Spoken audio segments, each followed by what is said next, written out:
അപ്പൊ നമ്മുടെ tech winter ബ്രേക്കിന്റെ പരിപാടിയിൽ നമ്മളൊരു 14 ക്വസ്റ്റ്യൻസ് നമ്മൾ ടാസ്ക് ആയിട്ട് ചെയ്തല്ലോ. അതുകൂടാതെ തന്നെ നമുക്കൊരു ചെറിയൊരു പ്രൊജക്ട് കൂടെ ഉണ്ട്. ആ ഒരു ചെറിയൊരു പ്രൊജക്ട് കൂടെ കംപ്ലീറ്റ് ചെയ്യുന്നവർക്ക് മാത്രമായിരിക്കും ഫൈനൽ ആയിട്ടുള്ള സർട്ടിഫിക്കറ്റ്സ് പ്രൊവൈഡ് ചെയ്യുന്നത്.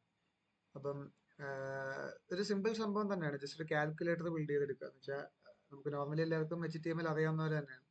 ഇപ്പം ജസ്റ്റ് HTML ഒരു വെബ് പേജിൽ ജസ്റ്റ് രണ്ട് ഇൻപുട്ട് എടുക്കാൻ രണ്ട് വാല്യൂസും അതുപോലെ തന്നെ 4 ബട്ടണും, എന്താണ് അഡീഷൻ, സബ്ട്രാക്ഷൻ, മൾട്ടിപ്ലിക്കേഷൻ, ഡിവിഷൻ എന്ന് പറഞ്ഞാൽ 4 ബട്ടൺ വെക്കാം. എന്നിട്ട് ജസ്റ്റ് ആ രണ്ട് നമ്പർ എൻ്റർ ചെയ്ത് ആ ബട്ടൺ ക്ലിക്ക് ചെയ്യുന്ന സമയത്ത് നമ്മുടെ JS ഫയൽ എന്ത് ചെയ്യണം, ഡോം യൂസ് ചെയ്ത് ആ വാല്യൂസ് എടുത്തിട്ട് എന്ത് ചെയ്യണം, ആ ഓപ്പറേഷൻസ് പെർഫോം ചെയ്തിട്ട് തിരിച്ച് ആ ഒരു റിസൾട്ടിനെ റിട്ടേൺ ചെയ്ത് ആ വെബ് പേജിൽ കാണിക്കണം. അതാണ് നമ്മുടെ ഒരു മോട്ടോ എന്ന് പറയുന്നത്. അപ്പം അപ്പം HTML ഒരു സംശയമുള്ളവർക്കാണെങ്കിൽ ഞാനിപ്പം സ്ക്രീനിൽ കൊടുത്തേക്കുന്ന ആ ഒരു പേജ് വേണമെങ്കിൽ ഞാൻ ആ ഒരു കോഡ് തന്നെ യൂസ് ചെയ്ത് നിങ്ങൾക്ക് ഒരു UI ബിൽഡ് ചെയ്തെടുക്കാം. ഇത് ജസ്റ്റ് ഒരു HTML പേജ്.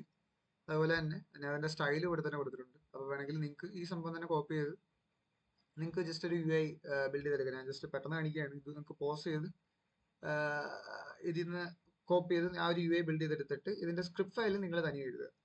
അപ്പം നമുക്ക് വേണ്ടുന്നത് 3 ഫയലാണ്. ഒന്നൊരു index.html, അതുപോലെ തന്നെ നമ്മുടെ JS എഴുതാൻ വേണ്ടിയിട്ട് ഒരു JS ഫയൽ, അതുപോലെ തന്നെ നമ്മുടെ index.html സ്റ്റൈൽ ചെയ്യാൻ വേണ്ടിയിട്ട് ഒരു style.css അല്ലെങ്കിൽ ഒരു ഫയൽ നെയിം.css. നമ്മുടെ HTML ഫയലിന്റെ പേര് ഇൻഡെക്സ് തന്നെ കൊടുക്കാൻ ശ്രമിക്കുക. കാരണം ഇതിന്റെ സബ്മിഷൻ ഗിറ്റ്ഹബിൽ ഹോസ്റ്റ് ചെയ്തിട്ട് ആ ഹോസ്റ്റ് ചെയ്ത ലിങ്കും ആ റെപ്പോസിറ്ററിയുടെ ലിങ്കും ആയിരിക്കണം നിങ്ങൾ സബ്മിറ്റ് ചെയ്യേണ്ടത്. അപ്പം നിങ്ങൾ ഹോസ്റ്റ് ചെയ്യുന്ന സമയത്ത് index.html എന്ന് പറയുന്ന ഫയലാണ് അവിടെ നോക്കുന്നത്. അങ്ങനെ ഫയൽ ഉണ്ടോ എന്നാണ് അവിടെ നോക്കുന്നത്. അപ്പൊ അതില്ലെങ്കിൽ ആ ഫയൽ നോട്ട് ഫൗണ്ട് എന്ന് പറഞ്ഞ എറർ കാണിക്കും. അപ്പൊ നിങ്ങൾ മെയിൻ HTML ഫയലിന്റെ പേര് index.html തന്നെ കൊടുക്കുക. നിങ്ങൾ കോഡ് മൊത്തം അടിച്ചു കഴിഞ്ഞതിന് ശേഷം ഇതെങ്ങനെയാണ് വർക്കിംഗ് ഒരു മോഡൽ ഞാൻ ജസ്റ്റ് എക്സാമ്പിൾ കാണിച്ചത്. ഞാൻ ജസ്റ്റ് ഇത് കാണിക്കുന്ന മൊത്തം എക്സാമ്പിൾ ആണ്. നിങ്ങൾക്ക് ഈ കോഡ് തന്നെ ചെയ്യണമെന്നില്ല, നിങ്ങൾക്ക് വേറെ രീതിയിൽ ചെയ്യാം. ഞാൻ ജസ്റ്റ് ഒരു സിമ്പിൾ കാൽക്കുലേറ്റർ എങ്ങനെ ഇരിക്കുന്നത് എന്നുള്ള രീതിയിലാണ് ഞാൻ ബിൽഡ് ചെയ്തേക്കുന്നത്. ഞാൻ ജസ്റ്റ് എക്സാമ്പിൾ കാണിച്ചു തരാം. ഇതിപ്പോൾ ഞാൻ ഒരു ചെറിയ ഏരിയയാണ് എന്ന് വെച്ചാൽ 2 നമ്പർ മേടിക്കുന്നു, 4 ബട്ടൺ ഉണ്ട്. ആഡീഷൻ, സബ്ട്രാക്ഷൻ, മൾട്ടിപ്ലിക്കേഷൻ, ഡിവിഷൻ എന്ന് പറഞ്ഞ 4 ബട്ടൺ ഉണ്ട്.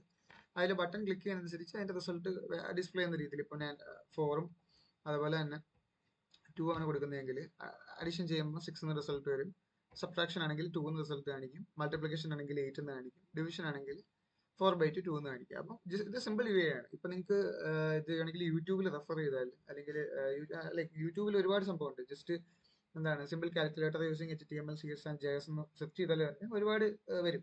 അപ്പൊ അതിലിങ്ങനെ ലൈക്ക് എന്താണ് ഇങ്ങനെ ജസ്റ്റ് ഇൻപുട്ട് ബോക്സസ് മാത്രമല്ലാതെ എന്താണ് നമ്മൾ നോർമൽ കാൽക്കുലേറ്റർ ഇറക്കാവുന്ന രീതിയിൽ നമ്പേഴ്സ് നമ്മൾ സ്ക്രീനിൽ ക്ലിക്ക് ചെയ്യുന്ന രീതിയിലുള്ള പ്രൊജക്ട്സ് ഒക്കെ ഓരോരുത്തർ ചെയ്തിട്ടുണ്ട്. വേണമെങ്കിൽ നിങ്ങൾക്ക് അത് റെഫർ ചെയ്തിട്ട് അതുപോലെ ചെയ്യാം. ഒരിക്കലും ഞാൻ ഇതേപോലെ ചെയ്യണമെന്ന് തന്നെ പറയത്തില്ല. ഇത് ഞാൻ ജസ്റ്റ് എക്സാമ്പിൾ കാണിക്കുക, എങ്ങനെയാണ് നിങ്ങൾ സബ്മിറ്റ് ചെയ്യേണ്ടതെന്ന് എക്സാമ്പിൾ കാണിക്കാൻ വേണ്ടി മാത്രമാണ് ഞാൻ ഇങ്ങനെ സംഭവം ചെയ്തേക്കുന്നത്. അപ്പം നമുക്ക് വേണ്ടതെന്ന് പറഞ്ഞാൽ ഞാൻ ആദ്യം പറഞ്ഞതുപോലെ തന്നെ നമുക്കൊരു ഇൻഡെക്സ് ഫയൽ വേണം, ഒരു JS ഫയൽ വേണം, ഒരു CSS ഫയൽ വേണം. CSS ഫയൽ നിങ്ങൾ ഈ HTML ഫയലിൽ തന്നെ എഴുതുവാണെങ്കിൽ ഈ CS ഫയലിന്റെ ആവശ്യം വരത്തില്ല. പക്ഷെ CS ഫയലിൽ തന്നെ എഴുതി പഠിക്കാൻ ശ്രമിക്കുക. അപ്പം ഇത് എല്ലാം ഇപ്പം നമ്മൾ മൊത്തം പ്രൊജക്ട് ചെയ്തതിന് കഴിഞ്ഞ ശേഷം അപ്പം ഇത് സംഭവം മൊത്തം വർക്കിംഗ് ആണ്, എററൊന്നുമില്ല. ഇൻ കേസ് ഇപ്പോൾ ഇത് വർക്ക് ആവുന്നില്ല എങ്കിൽ, നിങ്ങൾ ചെയ്യുന്നതിന് ഇടയ്ക്ക് വർക്ക് ആവുന്നില്ല എങ്കിൽ ജസ്റ്റ് ഇൻസ്പെക്ട് ചെയ്ത് കൺസോൾ എടുത്ത് നോക്കുക. കൺസോളിൽ എന്തെങ്കിലും എറർ, ഇത് കുഴപ്പമില്ല, വേറെ എന്തെങ്കിലും എറേഴ്സ് വല്ല കാണിക്കുന്നുണ്ട് എങ്കിൽ ആ എററിനെ ഒന്ന് ഡിബഗ് ചെയ്യാൻ ശ്രമിച്ചു നോക്കുക. എവിടെയാണ് ആ എറർ, ആ ലൈൻ എവിടെയാണെന്ന് കാണിക്കും. ആ ലൈനിൽ പോയി ആ എററിനെ മാറ്റാൻ നോക്കുക. അതാണ് നമ്മുടെ ഒരു പ്രൈമറി ടാസ്ക് എന്ന് പറയുന്നത്. അപ്പം ഇത് മൊത്തം ചെയ്തതിന് ശേഷം ആകെ ചെയ്യേണ്ടതെന്ന് പറഞ്ഞാൽ നമുക്ക് ഇതിനെ സബ്മിറ്റ് ചെയ്യണം. സബ്മിറ്റ് ചെയ്യാൻ വേണ്ടി ഞാൻ ഇവിടെ ചെയ്യുന്നതെന്ന് പറഞ്ഞാൽ ഇതിനെ ഗിറ്റ്ഹബിൽ ഹോസ്റ്റ് ചെയ്യാനാണ് ഞാൻ ഉദ്ദേശിക്കുന്നത്. അപ്പം ഗിറ്റ്ഹബിൽ ഹോസ്റ്റ് ചെയ്യാൻ വേണ്ടിയിട്ട് നിങ്ങളുടെ ഗിറ്റ്ഹബ് അക്കൗണ്ട് ഒന്ന് എടുക്കുക. അക്കൗണ്ട് എടുക്കുമ്പോൾ അവിടെ ഇതേപോലെ ന്യൂ എന്നൊരു ബട്ടൺ കാണും. അതല്ലെങ്കിൽ ജസ്റ്റ് ഇവിടെ പ്രൊഫൈലിൽ ഇവിടെ വന്നിട്ട് ഈ റെപ്പോസിറ്ററീസ് ക്ലിക്ക് ചെയ്യുക. എന്നിട്ട് എന്താണ് ഇവിടെ ഒരു ന്യൂ ബട്ടൺ ഉണ്ടാവും. ന്യൂ എന്ന് പറഞ്ഞ ആ ബട്ടൺ ക്ലിക്ക് ചെയ്യുക. എന്നിട്ട് റെപ്പോസിറ്ററിക്ക് ഒരു പേര് കൊടുക്കുക. ഞാൻ ജസ്റ്റ് സിമ്പിൾ കാൽക്കുലേറ്റർ എന്ന് പേര് കൊടുക്കുക. സിമ്പിൾ കാൽക്കുലേറ്റർ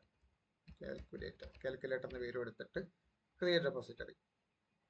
അപ്പൊ ഇങ്ങനെ ഒരു റെപ്പോസിറ്ററി ക്രിയേറ്റ് ആയി. ഈ റെപ്പോസിറ്ററി ക്രിയേറ്റ് ആയിട്ട് ഇനി നമ്മൾ ഉണ്ടാക്കി വെച്ച ഫയൽസ് ഉണ്ടല്ലോ. ഇപ്പം ഒരു index.html എന്ന് പറഞ്ഞ ഫയൽ ഉണ്ടെന്ന് പറഞ്ഞു, അതുപോലെ തന്നെ CS ഫയൽ ഉണ്ടെന്ന് പറഞ്ഞു, അതുപോലെ തന്നെ JS ഫയൽ ഉണ്ടെന്ന് പറഞ്ഞു. ഈ JS ഫയലിനെ അപ്ലോഡ് ചെയ്യണം. അപ്ലോഡ് ചെയ്യാൻ വേണ്ടിയിട്ട് ഞാൻ ജസ്റ്റ് ഇവിടെ രണ്ട് ഓപ്ഷൻ ഉണ്ട്. ക്രിയേറ്റിംഗ് എ ന്യൂ ഫയലും ഉണ്ട്, അതുപോലെ തന്നെ അപ്ലോഡ് എക്സിസ്റ്റിംഗ് ഫയലും ഉണ്ട്.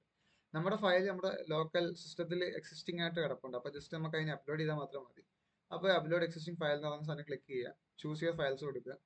അപ്പം നമ്മുടെ ഫയൽസ് ചൂസ് ചെയ്യാൻ പറയും. അപ്പൊ നമ്മുടെ ഫയൽസ് എവിടെയാണ് കിടക്കുന്നത്? ഇപ്പം നോർമലി ചെയ്യുന്ന സമയത്ത് നിങ്ങൾ ഒരു നിങ്ങളുടെ ഡെസ്ക്ടോപ്പിലോ എവിടെയെങ്കിലും ഒരു ഫോൾഡർ ക്രിയേറ്റ് ചെയ്തിട്ട് ആ ഫോൾഡറിനകത്ത് തന്നെ എല്ലാ ഫയൽസ് ഇൻക്ലൂഡ് ചെയ്യാൻ ശ്രമിക്കുക. അതാകുമ്പോൾ നമുക്കിങ്ങനെ ഗിറ്റ്ഹബിലോട്ട് ആഡ് ചെയ്യുന്ന സമയത്ത് നമുക്ക് എളുപ്പമായിരിക്കും ഫയൽ കണ്ടുപിടിക്കാനും കാര്യങ്ങൾക്കൊക്കെ. അപ്പം ജസ്റ്റ് ആ ഫയൽസിനെ കണ്ടുപിടിക്കുക, ആ 3 ഫയൽ സെലക്ട് ചെയ്യുക, ഓപ്പൺ കൊടുക്കുക.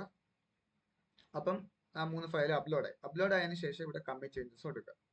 കമ്മിറ്റ് ചേഞ്ചസ് എടുക്കുമ്പോൾ നിങ്ങളുടെ കോഡെല്ലാം ഇവിടെ ഇങ്ങനെ ലിസ്റ്റ് ചെയ്ത് കാണിക്കും. നിങ്ങളുടെ റെപ്പോസിറ്ററിക്കകത്ത് നിങ്ങൾ ആഡ് ചെയ്ത ഫയൽ ഏതൊക്കെയാണ്. നമുക്കൊന്ന് index.html ഫയൽ, ആ സ്ക്രിപ്റ്റ് ഫയൽ, അതുപോലെ തന്നെ CSS ഫയൽ, അതായത് ആ 3 നമുക്ക് വേണ്ടുന്നത് index.html ഫയൽ, അതുപോലെ തന്നെ JS ഫയൽ, CSSന്റെ ഫയൽ. അപ്പം ഈ 3 ഫയൽ ആഡ് ചെയ്തതിനു ശേഷം കമ്മിറ്റ് ചേഞ്ചസ് എടുക്കുമ്പോൾ ഇതിങ്ങനെ ഇവിടെ ലിസ്റ്റ് ചെയ്ത് കാണിക്കും.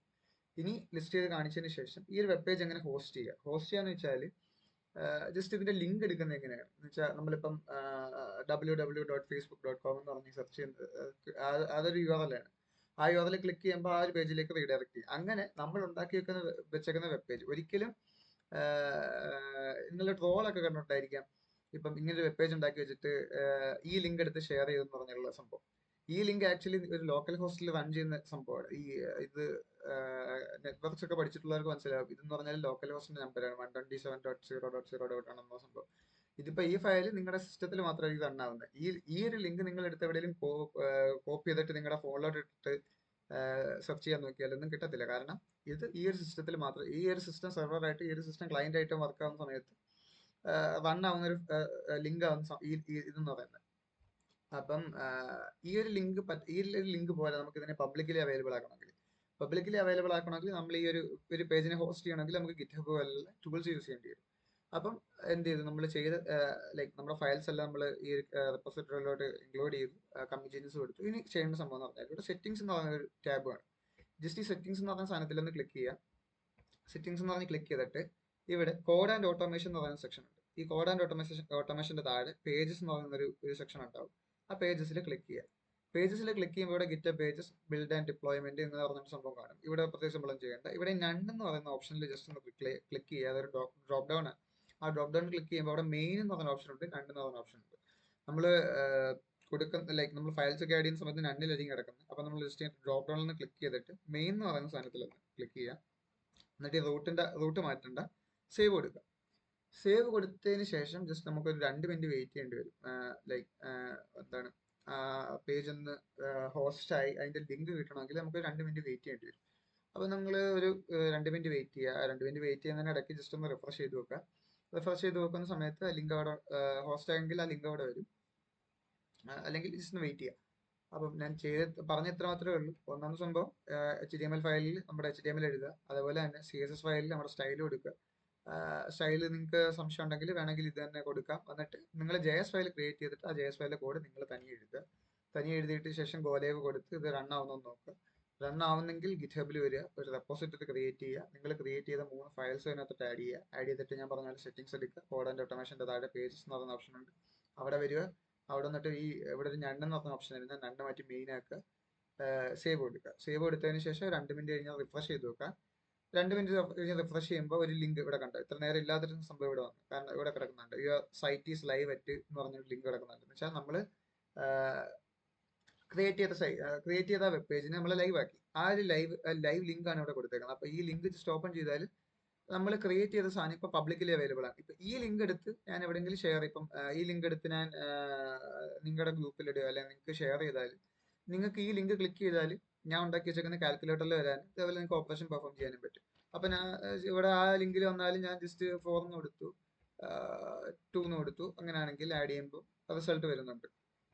ഓക്കെ അങ്ങനെയാണ് ഇപ്പൊ നിങ്ങളുടെ വെബ് പേജ് ഹോസ്റ്റ് ആയി കഴിഞ്ഞെങ്കിൽ ഇതാണ് നിങ്ങളുടെ ലൈവ് ലിങ്ക് എന്ന് പറയുന്നത്. ഈ ലൈവ് ലിങ്കിനെ ഒന്ന് കോപ്പി ചെയ്യുക, അല്ലെങ്കിൽ ഇവിടുന്ന് വന്നാലും ഈ ലിങ്കിനെ നമുക്ക് ഇവിടുന്ന് ക്ലിക്ക് ചെയ്ത് നമുക്ക് ഇവിടെ കോപ്പി ചെയ്യാൻ പറ്റും. ഇവിടെ കോപ്പി ചെയ്തതിന് ശേഷം ഞാൻ നിങ്ങൾക്ക് ഒരു എയർ ടേബിളിന്റെ ലിങ്ക് അയച്ചു തരും. ആ എയർ ടേബിളിന്റെ ലിങ്ക് വന്നിട്ട് നിങ്ങളുടെ ഡേറ്റ ഫില്ല് ചെയ്യുക. നിങ്ങളുടെ ഡേറ്റ ഫില്ല് ചെയ്യുന്ന സമയത്ത് നിങ്ങളുടെ നെയിം അടിക്കുക. നിങ്ങളുടെ നെയിം അടിച്ചിട്ട് നിങ്ങളുടെ മെയിൽ ഐ ഡി കൊടുക്കുക. മെയിൽ ഐ ഡി കൊടുത്തതിന് ശേഷം ഇവിടെ ഹോസ്റ്റഡ് ലിങ്ക് എന്ന് വയ്ക്കുന്നുണ്ട്. ഈ ഹോസ്റ്റഡ് ലിങ്ക് കൊടുക്കുന്ന ഹോസ്റ്റഡ് ലിങ്കിന്റെ അവിടെ ഇപ്പം ഒരു യുവർ പേജസ് ലൈവ് അറ്റ് എന്ന് പറഞ്ഞ ഒരു ലിങ്ക് വന്നല്ലോ. ഈ ഒരു ലിങ്ക് കൊടുക്കുക. എന്നിട്ട് എന്ത് ചെയ്യുക, ഇവിടെ ഒരു സാധനം കൂടെ ചോദിക്കുന്നുണ്ട്, റെപ്പോസിറ്ററി ലിങ്ക് എന്ന് വയ്ക്കുന്നുണ്ട്. റെപ്പോസിറ്ററി ലിങ്ക് കിട്ടാൻ വേണ്ടിയിട്ട് ജസ്റ്റ് ഈ കോഡ് എന്ന് പറഞ്ഞ ഓപ്ഷനിലേക്ക് വരിക. എന്നിട്ട് ജസ്റ്റ് ഈ മേളിൽ കിടക്കുന്ന URL, കോഡിന്റെ മേളിൽ കിടക്കുന്ന URL എന്ന് വെച്ചാൽ റെപ്പോസിറ്ററി ലിങ്ക് എന്ന് പറഞ്ഞാൽ ആക്ച്വലി നിങ്ങളുടെ github.com/ നിങ്ങളുടെ ഗിറ്റ്ഹബ് അക്കൗണ്ട് യൂസർ നെയിം / ആ റെപ്പോസിറ്ററി നെയിം, ഇതായിരിക്കും എപ്പോഴും നിങ്ങളുടെ റെപ്പോസിറ്ററി ലിങ്ക് എന്ന് പറയുന്നത്. ആ റെപ്പോസിറ്ററി ലിങ്ക് ജസ്റ്റ് ഒന്ന് കോപ്പി ചെയ്യുക. കോപ്പി ചെയ്തിട്ട് ആ ടേബിളിൽ റെപ്പോസിറ്ററി ലിങ്കിലേക്ക് നിങ്ങൾ കൊണ്ടുവെക്കുക. എന്നിട്ട് സബ്മിറ്റ് കൊടുക്കുക. ഇത്രയാണ് നിങ്ങളുടെ സബ്മിഷൻ എന്ന് പറയുന്നത്. നിങ്ങൾ ഈ 14 ഗിറ്റ്ഹബിൽ ഞാൻ ആദ്യം ഒരു പുൾ റിക്വസ്റ്റ് ആദ്യമേ ഒരു റെപ്പോസിറ്ററി അയച്ച് അതിൽ നിങ്ങളൊരു ഫോർക്ക് ചെയ്ത് പുൾ റിക്വസ്റ്റ് ഓപ്പൺ ചെയ്യാൻ പറഞ്ഞ് ആ ഒരു 14 ക്വസ്റ്റ്യൻ കൂടാതെ ഈ ഒരു ഫൈനൽ സബ്മിഷൻ ആയിട്ടുള്ള ഒരു പ്രൊജക്റ്റ് കൂടെ ചെയ്താൽ മാത്രമേ നിങ്ങൾക്ക് മ്യൂലാൻഡ് GDG അസോസിയേറ്റ് സർട്ടിഫിക്കറ്റ് എടുത്തുള്ളൂ. അപ്പം ഇതെല്ലാവരും പറഞ്ഞേക്കുന്ന ഒരു ഡേറ്റ് പറയും. അപ്പോൾ ആ ഡേറ്റിനുള്ളിൽ ചെയ്ത് തീർക്കാൻ ശ്രമിക്കുക. എന്തെങ്കിലും ഡൗട്ട് ഉണ്ടെങ്കിൽ ഗ്രൂപ്പിൽ തന്നെ ചോദിച്ചാൽ പറയാൻ പറ്റും. അല്ലെങ്കിൽ ഗ്രൂപ്പിൽ ഏതെങ്കിലും അഡ്മിൻസിനെ ഒന്ന് കോൺടാക്ട് ചെയ്യുക. അപ്പം നിങ്ങൾക്ക് വേണ്ടുന്ന മെഷേഴ്സ് ഒക്കെ അവർ പറഞ്ഞു തരും. അപ്പോൾ ഇത്രയേ ഉള്ളൂ ഉദ്ദേശിച്ചത്.